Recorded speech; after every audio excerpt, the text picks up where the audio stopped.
X Triprayar ബ്രാഞ്ചിന്റെ 20-ാം വാർഷികം നാട്ടിക ഗ്രാമപഞ്ചായത്ത് jubilee മന്ദിരം ഹാളിൽ വെച്ച് ആഘോഷിച്ചു.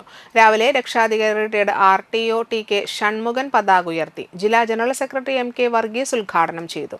X branch president P Vinu അധ്യക്ഷയായി. തൃശൂർ മെഡിക്കൽ കോളേജിലേക്ക് പഠനത്തിനായി മരണശേഷം എക്സ് അംഗങ്ങളുടെയും കുടുംബാംഗങ്ങളുടെയും അഭ്യുദയകാംക്ഷികളുടെയും മൃതദേഹം നൽകുന്നതിനുള്ള സമ്മതപത്രം anatomy department head professor doctor Usha KK ഏറ്റുവാങ്ങി. നേത്രദാന സമ്മതപത്രം അഡ്വക്കേറ്റ് ജോയ് സ്വീകരിച്ചു. പുതിയ മെമ്പർമാരുടെ മെമ്പർഷിപ്പ് വിതരണവും നടത്തി. Branch secretary Santhosh Madakkayi, Thrithallur health supervisor TP Haneesh Kumar, retired സാമൂഹ്യനീതി വകുപ്പ് joint director Sreedevi Karunakaran, treasurer P Madhava Menon, Thrissur branch president Dhananjayan, joint secretary PR Premalal എന്നിവർ സംസാരിച്ചു. 13 പേരുടെ ബോഡി ഡൊണേഷൻ സമ്മതപത്രവും 27 പേരുടെ നേത്രദാന സമ്മതപത്രവും കൈമാറി. തൃശ്ശൂരുമായി വളരെ അടുത്ത് ബന്ധം പുലർത്തുന്ന ഒരു നല്ല ബ്രാഞ്ച് ഏതെന്ന് ചോദിച്ചാൽ നിസ്സംശയം എനിക്ക് പറയുന്നത് തൃപ്രയാർ ബ്രാഞ്ചാണ്. ഏത് ആവശ്യത്തിനും നമുക്കറിയാം, ഇതിൻ്റെ പ്രസിഡന്റ് വരുന്നത് കളക്ടറാണ്.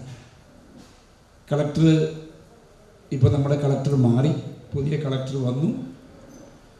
അദ്ദേഹവുമായി ബന്ധപ്പെട്ട് നമ്മൾ ഇതിൻ്റെ പ്രസ്ഥാനത്തെക്കുറിച്ച് അദ്ദേഹത്തെ ബോധ്യപ്പെടുത്താൻ പോകാനുള്ള സാഹചര്യത്തിൽ ഇവിടെ എത്തിയിട്ടുള്ളൂ. നമുക്കറിയാം, പണ്ട് അൽകേഷ് കുമാർ ശർമ്മ എന്ന് പറയുന്ന ഒരു കളക്ടർ ഉണ്ടായിരുന്ന കാലം. അതുപോലെ തന്നെ നമ്മുടെ ഡേവിസ് ചർമ്മലച്ചൻ, ഇതിൻ്റെ തുടക്കക്കാരൻ എന്ന് പറയാൻ പറ്റാവുന്ന അദ്ദേഹം. ഇവരുടെ രണ്ടുപേരുടെ മനസ്സിനകത്തും ഉരുത്തിരിഞ്ഞു വന്നതാണ് എക്സ് എന്ന പ്രസ്ഥാനം. ഇന്ന് 25 വർഷം പൂർത്തീകരിച്ച് 26ാമത്തെ വർഷത്തിൽ നിൽക്കുക.